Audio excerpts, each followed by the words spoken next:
Serious? Those who explored abandoned buildings that went seriously wrong. What happened? When I was a teenager and some friends and I had nowhere to live, we found an abandoned house in a fairly dodgy suburb to live in. One of the people I was with said it used to be a drug dealer's place and he had left town indefinitely, so we figured we would be safe to squat there for a while. It had super high fences which we had to climb to break in through the back door, and the first thing we saw was an old dog chain that had been snapped and there was dried blood around it on the concrete. It's not super relevant, but it gives you an idea of how grungy the place looked. We all slept in one bedroom out the back that had no front facing windows, and when we left during the day, we would hide our backpacks in the ceiling through a hole we found. At night we kept all the lights off. One night we got awoken by a massive banging on the front door, like really loud thumping that reverberated through the entire house. Think like if the cops were desperately trying to get the attention of someone in an apartment. There was nothing shouted, so we knew it wasn't police. We just stayed as quiet as we could until it went away. The next morning when we left there was a huge knife shoved through the wood at the front,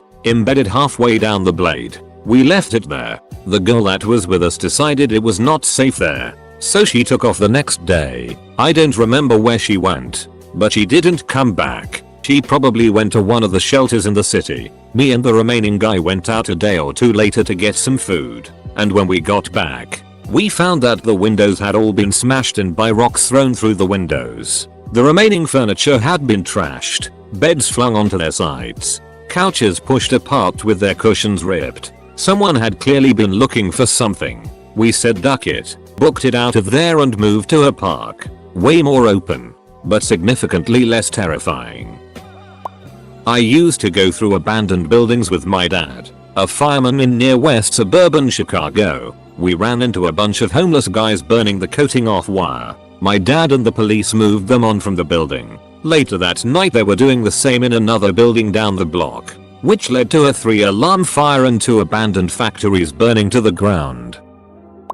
One summer when I was a kid it somehow got popular to explore the storm drainage system underneath our neighborhood. Yes, like the ones in it, but just boring concrete. These were the round tunnels made from pre-made pieces. Getting into the pipes required crawling through a tight fit for 15-20 feet. But after that you could stand. As you explored the system you'd find areas that were big enough to drive a golf cart through, though it would have been impossible to get one there. Occasionally there would be odd structures, like grates that looked like prison bars that only covered half the pipe. Very rarely there would be light coming in from a grate and the road above, but most of the time we needed flashlights to see anything at all. Every single sound was nerve-wracking, because technically there shouldn't have been any sounds other than running water down there. Of course, we weren't the Goonies, so we didn't have a map or the sense to make one as we went along. Most of the local kids had gotten to know the system well enough to navigate though, and we figured out that if you got lost,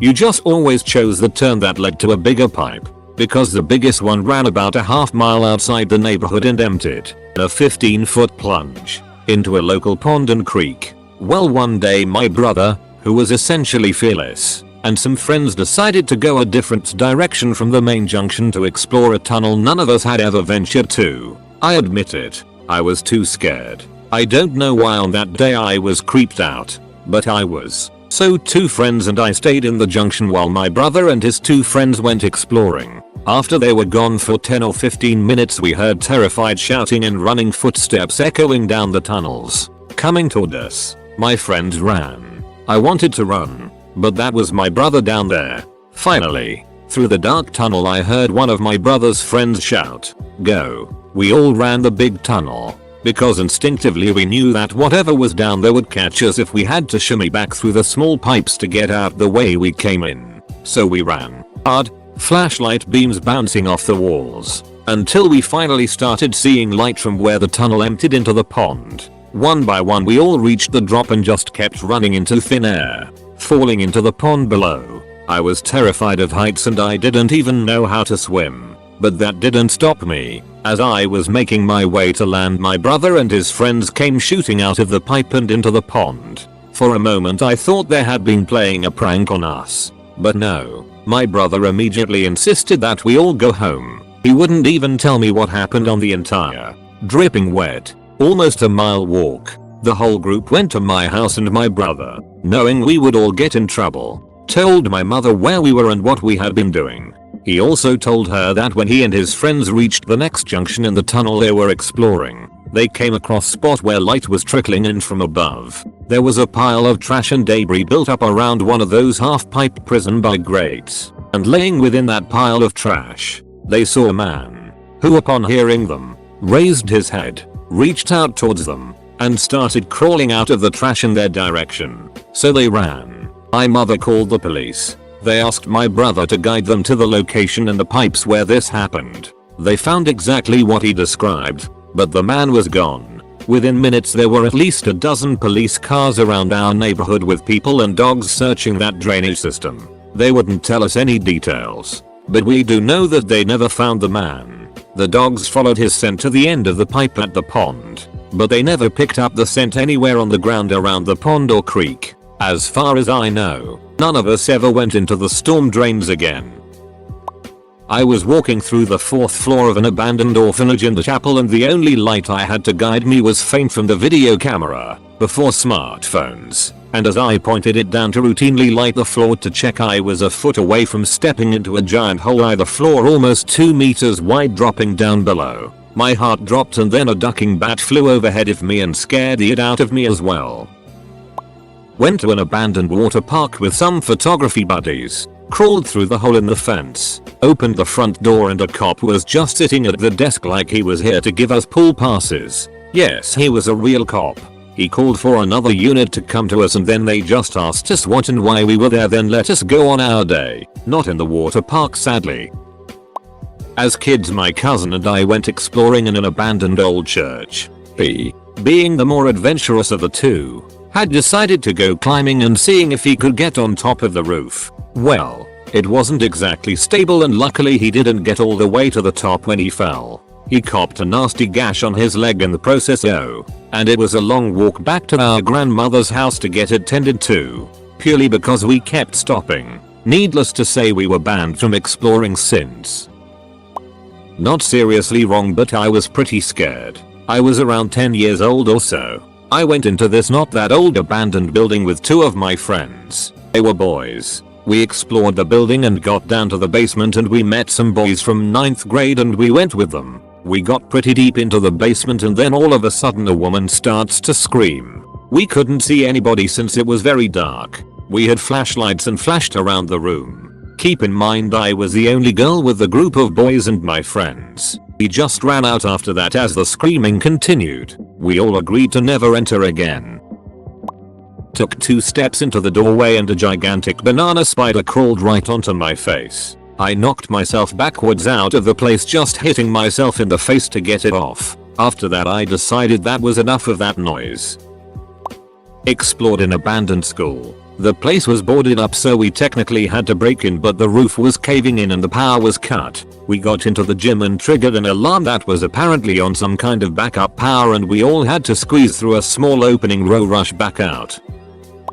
My friend almost fell off a 4-story building. There were 4 of us out at an abandoned radar base filming a music video for one of my classes, and there is a part where you can jump down from the roof to another part that is slightly lower. Now it's a more narrow kind of landing area, and as he jumped down, he landed weird on his foot and swerved off to the side and was less than an inch or so from falling off before he caught his balance and landed on his knees on the roof. Everyone else carefully climbed down that ledge instead of jumping after that.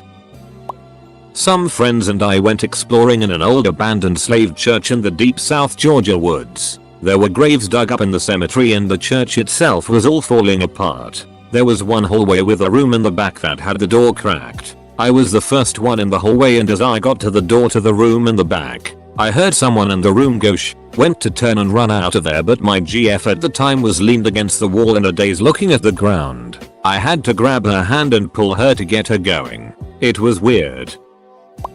We used to play Airsoft King of the Hill games in an old early 1900s mansion that had been abandoned since the 80s in the Illinois cornfields. We never went deep into the basement because it was partially flooded, and at the same time gave everyone a very weird feeling when we would get to the bottom of the steps. Well, one day we decided to play a night game and the whole vibe of the house was off. It felt like there was someone standing right behind you the entire time, and we kept hearing noises and sloshing water coming from the basement, so we booked it out of there, and as we were leaving we all swear we saw a light come on really quick up in the attic and then go dark. It was a really old house in the woods. Pretty sure there was a fire or something because there was a stone slab and chimney next to the house where a place used to be with fire damage. 3 of us wanted to see what was in the place, so we started exploring. Some ruined furniture was still there and moth-eaten carpet. Coolest thing in there was an old wooden chair with some impressive carving work. We ventured upstairs and that is when things went wrong. 2 steps in and creak crack, the floor split open and my buddy's leg went through. Lucky for him he had jeans on and nothing got broken. We decided not to check out the rest of the place and made our way out of the woods before it got dark. Posted it to our Let's Not Meet a few years back. Abandoned insane asylum in a nearby town. Explored for a bit. Ran into a cult performing some sort of ceremony. They started chasing us. Good times. Full story is in the link. Doing some urbexing a few years back with a group of photographers over in northeast NJ at an abandoned sanatorium with pretty high security since its remains are now in a relatively upscale area. The photographers were mostly all doing it for the gram, while I was more about the adventure and seeing what kind of interesting it I could find in the locations. Well, we had to synchronize sneaking in through this window to get in without being detected by the local fuzz who would do regular patrols of the grounds, but not generally the interiors unless they had to. We were all on the 3rd floor when I, alert as ever, heard voices that weren't us coming from what sounded like down the hall. So we became ninjas and tried to sneak to the lower floors to avoid detection. We crept into this one open room in the floor beneath us only to scare the bejesus out of another older, mid-late 40s 50s, group of urban explorers who were coincidentally trying to hide from us for the same reason. We all had a good laugh and parted ways. IDK if this counts. I was 16 and a couple friend of mine wanted to check out this abandoned train station. When we got there everything seemed to be normal for an abandoned site. Graffiti, trash, etc. But there was this one little building there that looked weirdly clean and well preserved. So we decided to go in through the window since the door was locked. Inside we found this big piece of metal and the following sentence was carved in it. Our dream is wakefulness. Our enemy is dreamless sleep. And there were a bunch of doll Barbie heads hanging from the ceiling. Then we heard a noise. When I look back it was probably a rat, and ran away as quick as we could. I think I still have a photo of that metal piece. Still creeps me out. So this happened 1 year ago. I was with my best friend at a pretty known abandoned house in my city. Almost every weekend we would go there, have fun and drink. Nobody was interrupting us, but one night as we entered, we noticed some homeless people walking around and yelling. At that point we knew that we should get out of there. The problem was that those guys already saw us and started chasing us. Not running but still. Him and I decided to run and hide in a bus station nearby. After 10 minutes the homeless guys were around the corner of the street and holding some kind of knife. There were 4 guys. It was 11 at night so we got really scared and went to one of my friend's house 500 meters from there. We called the police and it turns out that those dudes have been stealing in buses and doing this kind of stuff all over the city. I was pretty scared from that situation.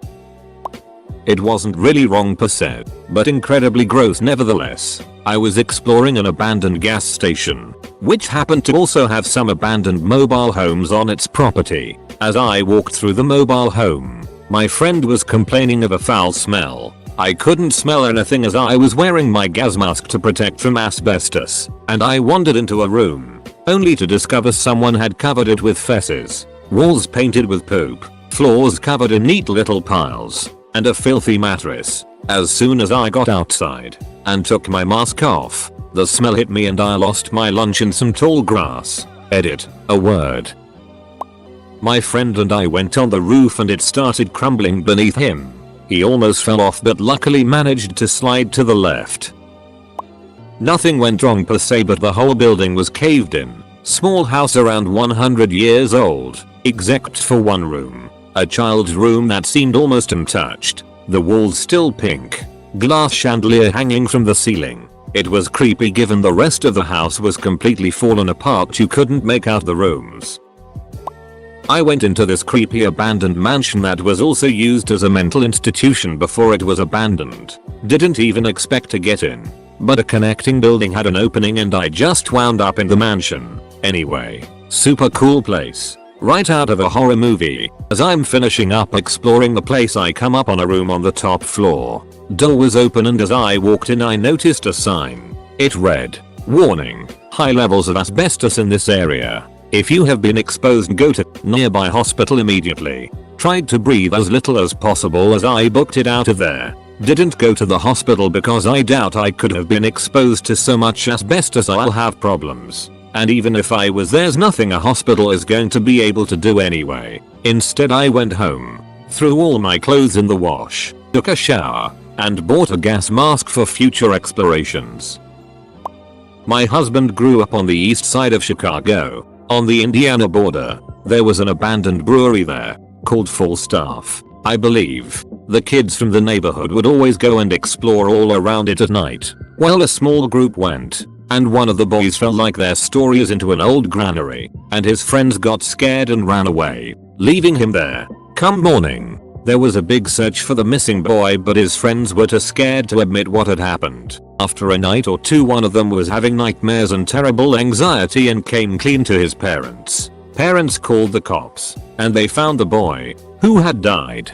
But apparently he survived in that granary for some unknown length of time. And may have survived if he was found quickly, though this may just be urban legend. It was incredibly horrific. My husband knew the kids and was there during the searches and aftermath. Real nightmare fuel. Edit. You can find the Tribune article by googling. I believe this happened in the very early 1990s. Friend of mine got an urbex tip about an abandoned military munition storage. Wide open gate, no locks. Drove right in. Found these grass covered bunkers. Empty inside, but very cool and creepy. Took some great pictures. All of a sudden a helicopter flies by. Low. Strange, but not that strange. My friend gets really spooked though. Looked like a police chopper. He insists we pull the truck into the bunker to hide in case it comes back. I pull the truck in, and sure enough it comes back. We all duck into the bunker, and this thing drops into a low hover, right above us. Spotlight shining on the bunker door. We are completely ducked. After a few minutes we all agree this is it. Squad car must be coming. Life is over. We just trespassed into some federal facility we only thought was abandoned. We are getting arrested. We all agree we might as well just come out. So we all walk out, into the spotlight, show ourselves, set our camera and tripod down. Chopper hovers there, nothing on loudspeaker. They're just looking at us, and then it turns and flies away. What does this mean? I don't know, just get in the ducking truck. So we haul ass out of there, as fast as we can drive, and never saw a sign of the police again. While exploring an abandoned warehouse that we always used to go to as kids, we found a filming crew one night. As we were passing the campers where the actors stay, the cops pulled up and chased us into the bush. Turns out they were filming a scene for IT Chapter 2. Now when we go to the warehouse all we can think about is that damn clown. It was in the forest behind the neighborhood I lived at as a child. It was called the Abandoned Grease Factory, a pretty spooky place for kids in the neighborhood to visit. Me and a buddy get asked by two kids who are about 3 or 4 years older than us to go check it out. We agree because we thought it would be cool. The two older guys after arriving begin making a ton of noise, like banging on walls, shouting, climbing to the top of the building and throwing it off. Me and my buddy think nothing of it. Well, out of nowhere the two disappear. Me and my buddy begin swearing, trying to figure out where to go. Lo and behold, 3 cops walk out from around the corner and grab us. I guess the 2 older kids knew that cops come check the place often and they were causing a scene to attract the cops and get us in trouble. We were in 5th grade I believe. My parents were not happy to see us arrive at the house in the back of the cop car. We then became mortal enemies with the older dudes, always trying to get back at them. Nothing very serious I guess went wrong, but man will I hate those guys forever, haha. I was on the roof of an abandoned house with a friend, just to smoke some weed and talk peacefully. My friend got up to go pee. After a step, part of the roof collapsed and my mate fell to the floor below and got hurt with a leg injury. Pay close attention to the abandoned places. It can become dangerous.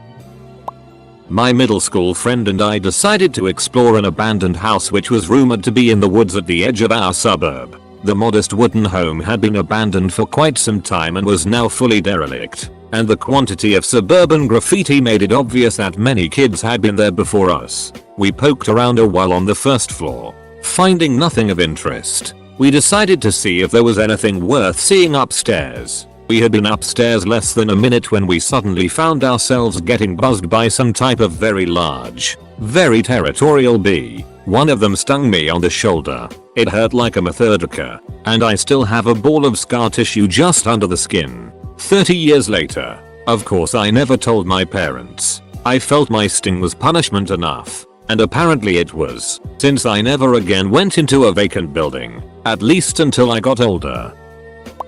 Slightly off topic, and not as seriously scary as some of the others, but we went down into the sewers and there was an unexpected rain that night. We popped out before it got too heavy, but man dart, that could have been bad. I wouldn't say it was something that went seriously wrong, but when I and a friend were exploring an abandoned building while traveling abroad, we saw some guy shooting up heroin in the dark in the corner of some room, which was very unexpected.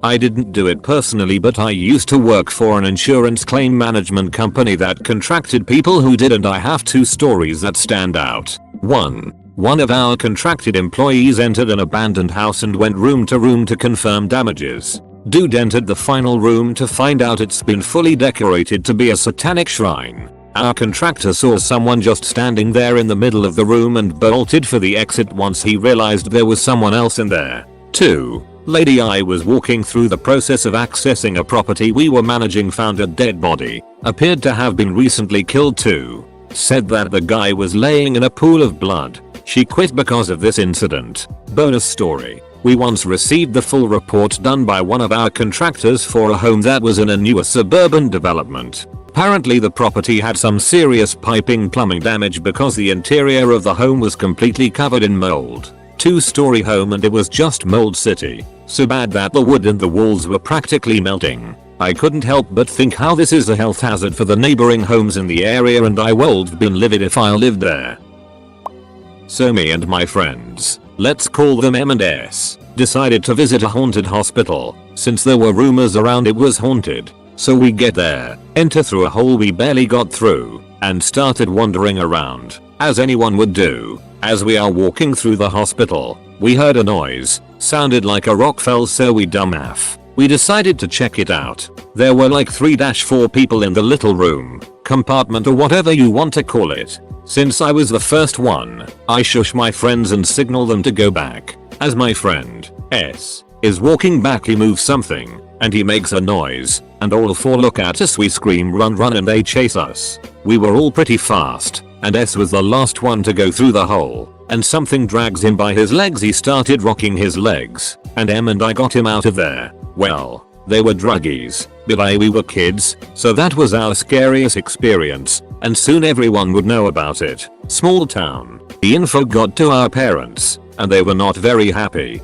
and we all got grounded for like 2 weeks. My brother is a cop and investigated an abandoned funeral home because a schizophrenic woman reported ghosts were watching her. They investigated as much to set her at ease as anything. Found detailed logbooks about the activities in the building, like someone was planning a crime of some sort. Turns out the ghosts were real, which is terrifying.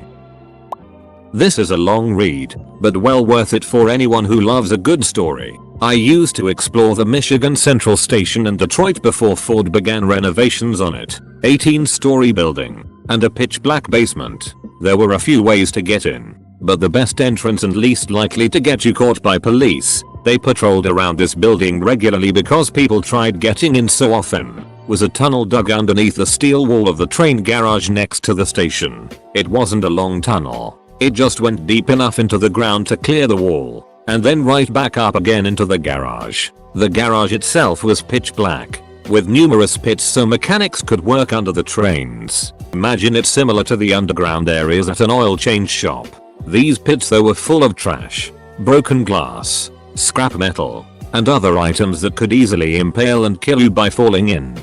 It was absolutely essential all who went brought a flashlight for navigation in these areas. However, it was equally essential you did not use your flashlight unless you absolutely had to, as any light shining out from within the building could easily be seen by individuals outside the building, most likely police. This particular trip would be my last for more than one reason, and the individuals I took with me had much less experience doing urban exploration, particularly at this building. James had been once before, but hadn't been through the entire building. Chris had never been, period. I explained the flashlight rule, I explained the dangers, and I especially explained the police presence around the building. We headed there in the evening, and by the time we got there it was almost night. Getting in went well. We hung around the car until we saw one officer drive by the tunnel entrance. As soon as he turned the corner we booked it, one by one into the tunnel, and back up again into the garage. We navigated into the building and began to explore. The building was known for its amazing graffiti. In particular, the 13th floor's graffiti was all themed on hell, Satan, and other unsettling words and imagery. We made it all the way up to the roof without a hitch, looked out in awe at the 360-degree view of Detroit, and started to make our way back down. This is where it started to go very bad. Chris, despite my warnings, kept turning his flashlight on to look at graffiti. I had to continuously tell him to turn it off, but it was like he turned into a child. He wouldn't listen. James kept going off on his own to look at it, even though staying in a tight group is what kept you safe, or safer I should say. On our way down, James sees one of the open elevator shafts around the 10th floor.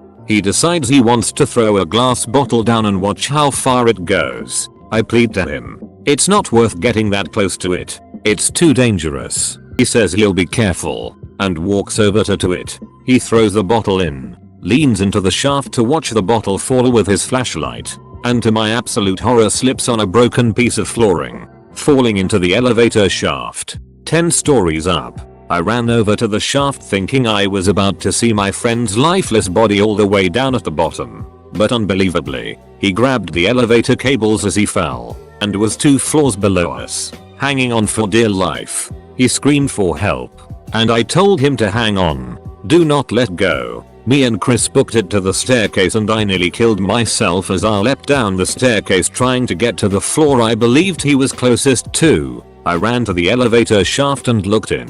He was right above me between floors, still begging for help. I told him he was too far up. He had to come down a bit farther for me to grab him. He was in tears, crying, and told me he couldn't. He had sliced both his hands down to the flesh grabbing those cables. I told him he had to. There was no other way. I gave him words of encouragement and told him to fight the pain. He had to slide down farther. He slowly worked his way down, screeching in pain, but got close enough that me and Chris were able to reach out and pull him in. His hands were a bloody mess, 2 thick gashes across both of them. I took off my undershirt and wrapped up both of his hands. As relieved as I was he was alive, I wanted to beat his ass for his stupidity. After reaming him out, nearly in tears myself, I told both of them it was time to go. As we made our way down the remaining floors and into the main lobby, I see Chris, who is slightly ahead of us, stop in his tracks, quickly back up, and turn around. Even in the dark I watched his face turn ghost white. I asked what was wrong. All he said was cops. 4 Detroit police officers just entered the lobby from the main entrance. I looked at both of them and told them, follow me now. Fast. I took them through a maze of hallways, my adrenaline fueling my navigation. But even I hadn't explored every hallway of this place. Sure enough, we hit a dead end with nowhere to go except a pitch black room next to us. We went into the room and stood against the walls. Not a ducking sound, I whispered. We could hear the cops' radios going off, and footsteps getting closer. A few minutes went by. Then an officer proceeded down our dead-end hallway. His flashlight beam bounced in and out of the room we all stood in. We held our breath as he was feet away from the room, and then heard him say on his radio, "This hallway's all clear." He turned around and proceeded back down the hall, and around the corner. We stood there, dead still, for what seemed like an hour. I could hear my heart beat inside my ear canals like a drum. We waited until it was dead silent, stealthed our way back to the train garage as slowly and quietly as we could, and made our way out. The car ride home was dead quiet, and I never went back to the train station again.